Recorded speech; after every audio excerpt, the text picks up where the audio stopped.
On September 10th, 2001, Dr. Sneha Philip walked into a department store in Lower Manhattan. Security cameras watched her shop. She smiled. She paid with her credit card. Then she disappeared. Less than 12 hours later, the world changed forever. The attacks on the World Trade Center consumed New York City. Thousands of people vanished. Thousands more lost their lives. And one woman's disappearance became almost impossible to investigate. For more than 20 years, one question has divided investigators. Did Sneha Philip die trying to save strangers? Or did she disappear before the first plane ever struck? Please subscribe, share, and turn on notifications for unanswered evidence. It truly does help. September 10th, 2001. 31-year-old Dr. Sneha Philip had the day off. She lived with her husband in Battery Park City, a short walk from the World Trade Center. Friends described her as intelligent, creative, and fiercely independent. She had earned her medical degree and built a career she was proud of. But her life had become complicated. A suspended residency, a strained marriage, legal issues she was contesting. That afternoon, she spent nearly 2 hours chatting online with her mother. Nothing seemed unusual.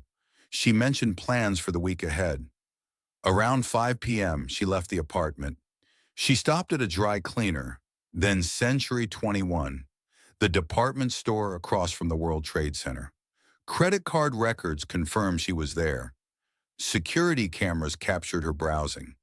Those images remain the last confirmed sighting of Sneha Philip.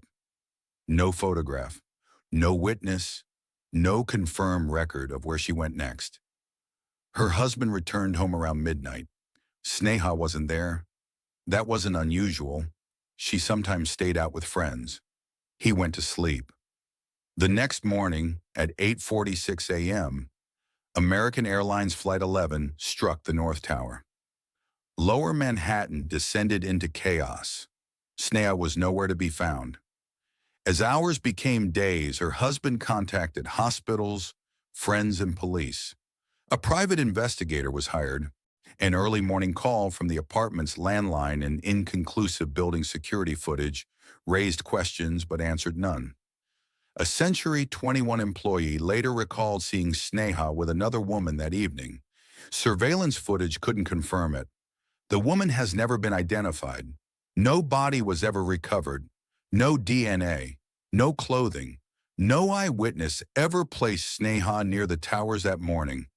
But no evidence proved she was alive after September 10th either.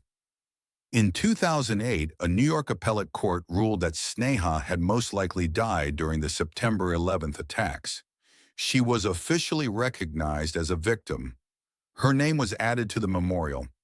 Legally, the case was closed. The mystery wasn't. Two timelines still exist.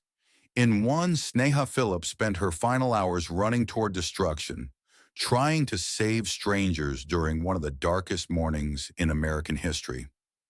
In the other, she disappeared before dawn, and the greatest terrorist attack in modern history buried the evidence forever.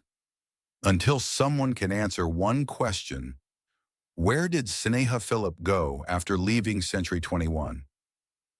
We may never know whether this is the story of a hero or one of New York City's most quietly haunting disappearances.